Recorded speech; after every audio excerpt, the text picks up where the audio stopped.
शांति। आज की अविक मुरली की जो हेडलाइन है उस पर शायद आप सभी ने विचार सागर मंथन जरूर किया होगा। तो आपने देखा बाबा ने कहा कि विश्व की आत्माओं को दुखों से छुड़ाने के लिए मनसा सेवा को बढ़ाओ और संपूर्ण बनो। बाबा ने कहा यदि मनुष्य आत्माओं को आपको दुखों से छुड़ाना है तो उसका आधार है आप अपनी मनसा सेवा को बढ़ाते जाओ। इसके पीछे का रीजन क्या है? क्योंकि हम सभी आत्माएं कहीं ना कहीं वाइब्रेशन के द्वारा जुड़ी हुई, जैसे स्थूल शरीर स्थूल कर्म इंद्रियों के साथ जुड़ा हुआ है, ऐसी हम सभी जो आत्माएं एक दूसरे के वाइब्रेशन के साथ जुड़ी हुई है और हम जिस प्रकार की सोच रखते हैं वही हमारे चारों ओर फैलना शुरू हो जाता है। ये हमारे साइंस ने भी प्रूफ कर दिया। इसलिए बाबा बार बार कहता है कि अपनी जो सोच है माना स्मृति है उसकी स्थिति को सबसे ऊंचा बनाओ। आप जैसा जैसा सोचते हो वैसा ही वैसा संसार में फैलता जाता है। इसलिए हमें अच्छे से अच्छा और सबसे बढ़िया सोचना है। इसलिए बाबा ने हमें स्वमान भिन्न भिन्न रूपों के दे रखे हैं, जैसे मैं सुख स्वरूप हूँ, मैं शांत स्वरूप हूँ।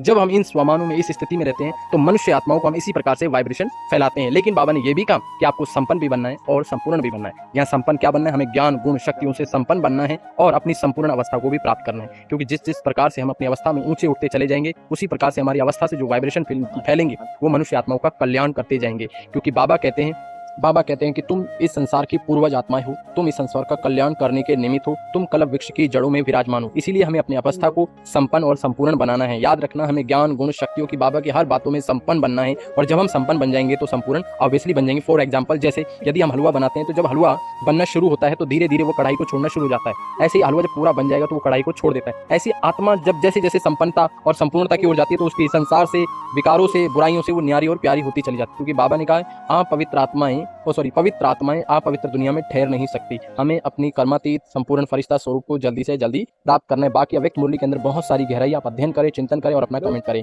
ओम शांति।